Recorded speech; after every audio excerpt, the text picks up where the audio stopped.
ঘুষ বন্ধ হয়েছে? বন্ধ হয়েছে। শয়তানগুলো নামাজ পড়ে রোজা রাখে, ঘুষ খাইতে গেলে কয় কি আনছেন, অফিসে কাম করতে গেলে কয় কি আনছেন, মনে হয় হের বাপে তোর কাছে টাকা ধুয়ে গেছে। এমনকি রমজান মাসেও ঘুষ খাওয়া ছাড়ে না। আমার মুসল্লিরা বলছে, হুজুর গেছিলাম অফিসে, তওবা করছিলাম যেন কোনো ঘুষখোরের সাথে দেখা না হয়, গিয়ে দেখি পাঞ্জাবি পায়জামা টুপিলা এক হুজুর তসবিহ পড়তেছে। আমি গিয়ে ওনার সাথে কথা বললাম, ওয়াসা। কথা বলার পরে তিনি ড্রয়ার খুলে দিলেন, বলছে আপনার কাজগুলো কথাগুলো শুনলাম, কি আনছেন ড্রয়ারে থুয়ে যান, আমি রোজা রাখছি তো হাত দিয়ে ধরুন না। কত বড় অসভ্য! তখনই শুধু মুখে লাথি মারা দরকার ছিল, ঠিক না? ঠিক। একটা ডিসি পিয়ন কিভাবে শত কোটি টাকার মালিক হয়, একটা সচিবালয়ের সচিব কিভাবে হাজার কোটি টাকার মালিক হয়, এগুলো কাদের টাকা? কাদের টাকা? কৃষি অফিসার গুলো বসে বসে শুধু ঘুষ গণে, কোনো কাজ নাই তাদের। একটা কৃষকের কাছে গিয়ে যদি তানের ইবাদত করবা, পীরদের ইবাদত করবা, তোমার ভণ্ড নেতার, নেতা বলেছে চুরি কর, তুই চুরি করবি, নেতা বলেছে মদ খা, তুই মদ খাবি, তুই আল্লাহর ইবাদত করস নাই, আল্লাহর কাছে কেমনে পুরস্কার চাস? আমরা ইবাদত করব কার? আল্লাহর। আমরা বললাম আল্লাহ ইবাদত করলে আপনি ক্ষুধার সময় খাওয়া দিবেন, ফালিয়াবুদু রাব্ব হাদাল আল্লাযী আত'আমাহুম মিন জু' ওয়া আমানাহুম মিন খাউফ। ভয়ের সময় নিরাপত্তা দিবেন কে? প্রিয় বিডিআর ভাইয়েরা, মন ভাঙা হবে না। বাংলাদেশের প্রত্যেকটি মুসলমান এক একজন বিডিআর হতে রাজি আছে। তোমাদেরকে যখন আক্রমণ করে, তোমরা শুধু একটু মাইকে ঘোষণা করবা, আমাদের যা আছে আমরা ঝাঁপিয়ে পড়বো। সাহায্য করবেন কে? বদরের ইতিহাস ভুলে যেও না। বদরের ময়দানে সাহাবীদের অধিকাংশের হাতে কোনো তলোয়ার ছিল না। বসো, পরে দিও,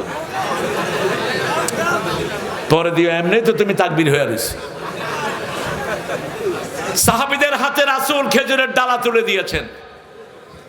সাহাবী বলছেন, আমি বদরের ময়দানে গেলাম, কাফেরকে কোপ দিলাম, কাফের কেটে, ঘোড়া কেটে দ্বিখণ্ডিত হয়ে গেছে। আল্লাহ বললেন, ওয়ামা কাতালু ওয়ালাকিন্নাল্লাহ কাতালু, তুমি হত্যা করো না, হত্যার কাজটা করে দিয়েছেন কে? সেই আল্লাহ এখনো আছে না নাই? অল্প কিছু নিরস্ত্র মানুষ, আমাদের ছেলেদের কাছে কোনো গুলি নাই, বন্দুক নাই, কোনো পিস্তল নাই, কিচ্ছু নাই, খালি হাত। শুধু স্লোগান দিয়েছে, হাসিনা 14 গোষ্ঠী নিয়ে ভেগে গেছে। অথচ হাসিনার হাতে পুলিশ ছিল কিনা, আর্মি ছিল কিনা, বিডিআর ছিল কিনা, র্যাব ছিল কিনা? সব থাকার পরেও আমাদেরকে সাহায্য করেছেন কে? পুলিশের গুলি বন্ধ। ডিআইজি কে বলছে গুলি কর, ডিআইজি বলছে আমার কাছে এত গুলি নেই। আর্মি কে বলেছে তোরা কি করস? বলছে ম্যাডাম আমরা কি করব, যত মানুষ এসেছে আমরা গুলি করার কোনো উপায়। ওয়াকারের মাথায় পিস্তল ধরে আছে। রয়ের সদস্যরা, হাসিনার বডিগার্ড ছিল 40 জন রয়ের সৈন্য। এরা গণভবনে ঢোকার পরে 4 বাহিনীর প্রধানের মাথায় পিস্তল ঠেকিয়েছে। 9:30 হাসিনা বলছে, এই ওয়াকার বল কি করবি, তা না হলে তোর মাথার খুলি উড়িয়ে দেব। ওয়াকার বলছে, আপা ম্যাডাম আমার খুলি উড়ে গেলে আপনারটাও থাকবে না, আমার সৈন্যবাহিনী বাহিরে অপেক্ষা করছে, ঠিক কিনা? বাঁচাবেন কে? এই মিছিলের ভিতরে আওয়ামী লীগের লোক আছে না নাই? অল্প কিছু সুবিধা বঞ্চিত ভাগছে, বাকিগুলো সব গণ আন্দোলনের সাথেই ছিল। হিন্দুরা ছিল কিনা? বহু হিন্দুর সন্তানও মারা গেছে, ঠিক কিনা?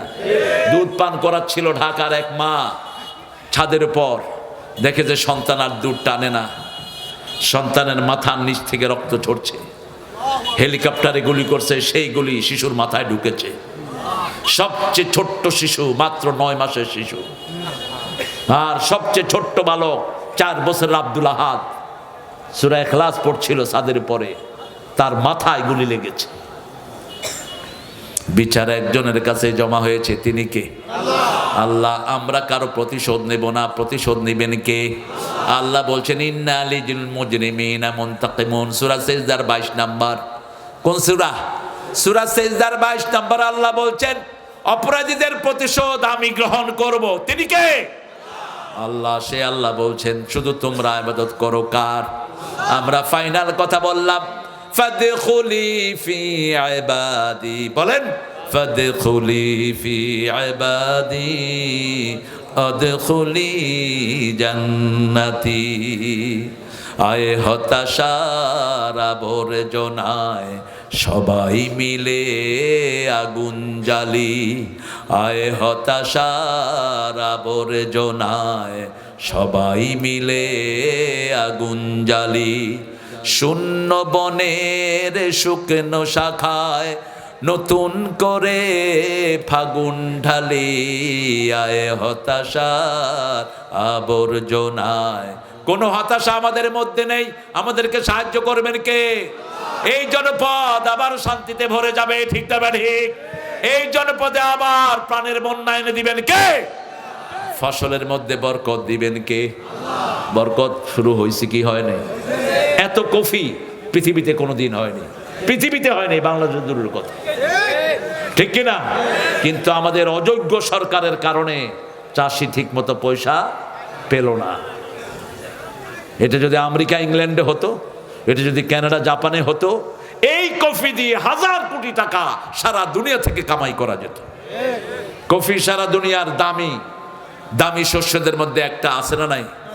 এটার দাম, একটা ছোট্ট ফুলকপি আমেরিকাতে $5 নিচে কোনোভাবেই আপনি পাবেন না। একটা ছোট্ট ফুলকপি $5 মানে কি 700 টাকা।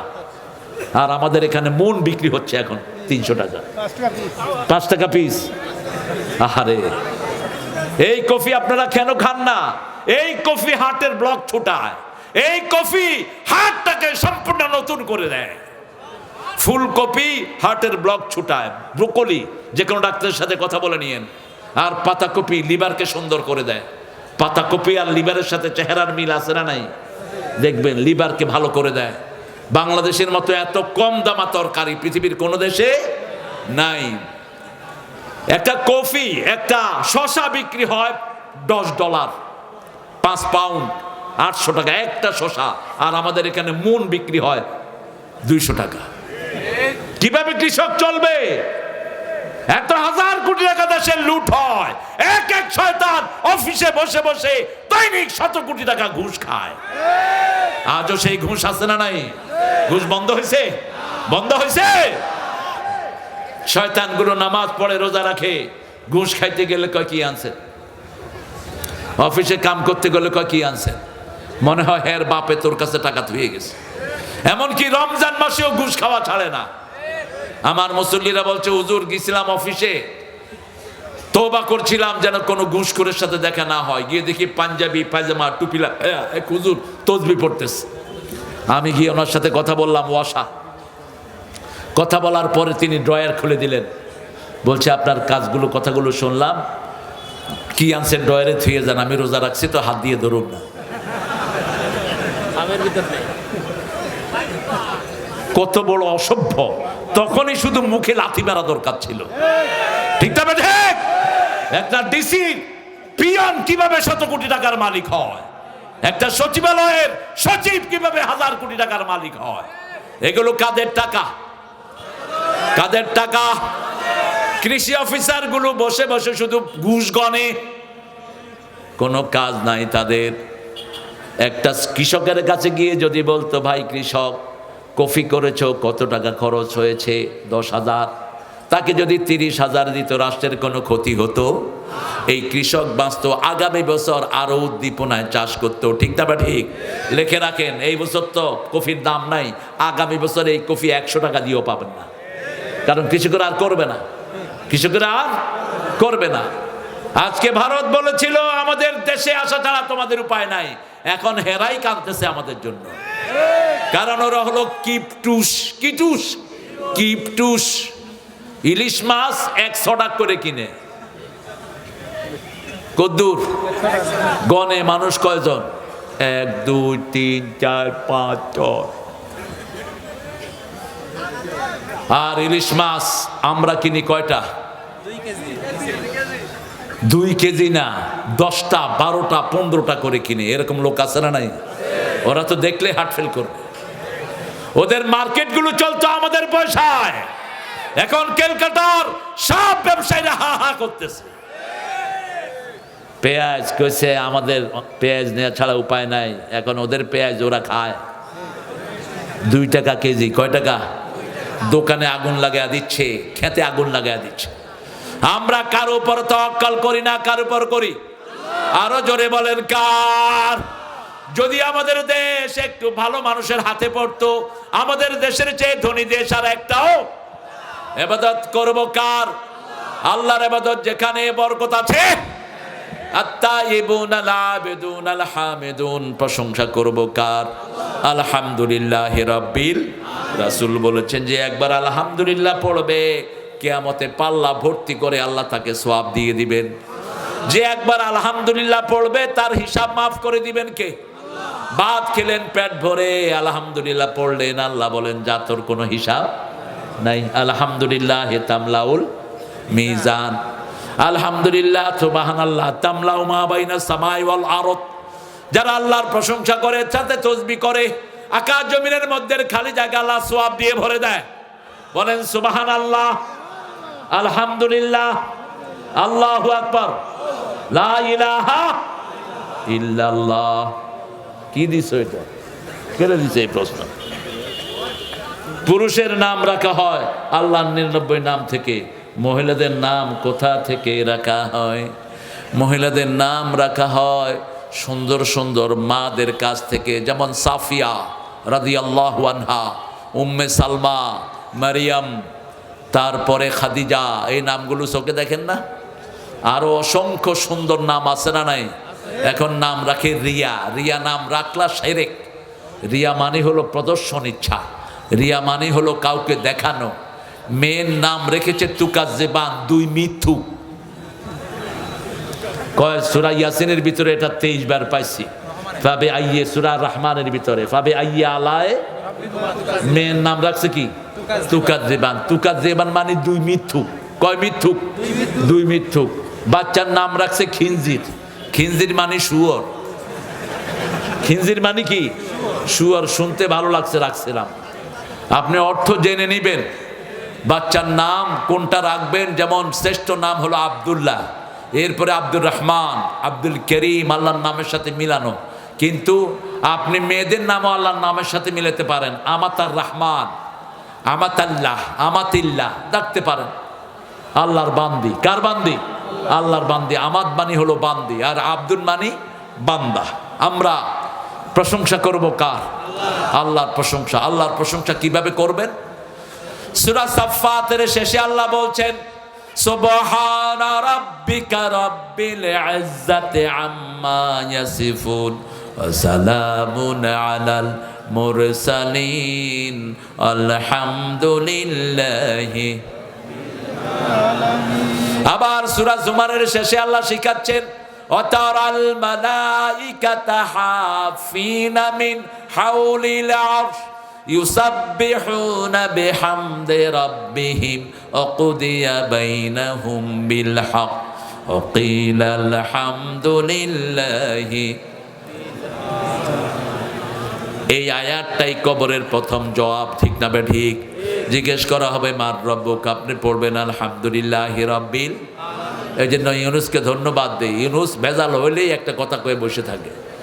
জাতীয় সঙ্গীত নিয়ে যখন ঠেলাঠেলি লাগলো, ইউনুস বলল সূরা ফাতিহার জাতীয় সঙ্গীত করে দাও। আর কোনো কথা নাই। আর কথা কস না কে বেটা? হ্যাঁ, বলেছো যেটা করে ফেলো। এর ভিতরে হিন্দুদেরও মুক্তির কথা আছে না নাই? অনন্ত সীম প্রেমময় তুমি, বিচার দিনের স্বামী, যত গুণগান হে চিরমহান তোমারই অন্তরে জামি। ধুলোকে ভুলোকে সবারে ছাড়িয়া, তোমারই চরণে পড়ি লুটাইয়া, তোমারই সকাশে যাচি হে শকতি, তোমারই করুণা কামি। অনন্ত সীম বলেন প্রেমময় তুমি বিচার দিনের স্বামী, যত গুণগান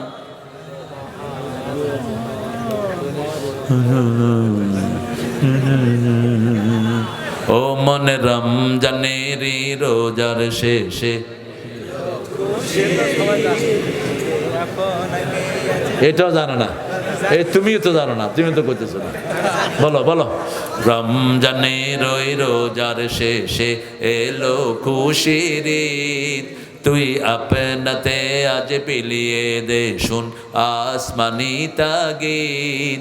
তুই পড়বি ঈদের নামাজ রে মন, সেই ঈদ গাহে যে ময়দানে সব গাজী মুসলিম হয়েছে শহীদ।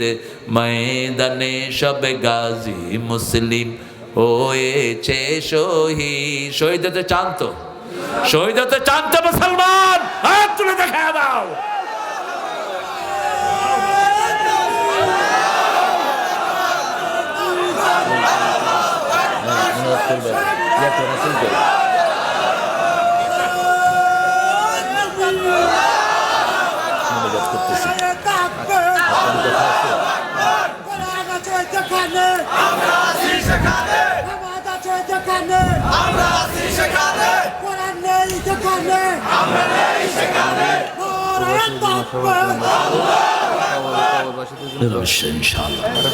আমার প্রিয় ভাইয়েরা, আমরা সূরা তওবার 12 নম্বর আয়াত থেকে 3টি গুণের উপর আলোচনা করলাম। আল্লাহ তৌফিক দান করেন আমরা যেন তওবা করতে পারি। বলো না আমিন। আমরা যেন প্রশংসা করতে পারি কার? চূড়ান্ত ভাবে ইবাদত করব কার? আল্লাহর সাথে কাউকে শরীক করব না। ইবাদত আছে যেখানে জান্নাত আছে।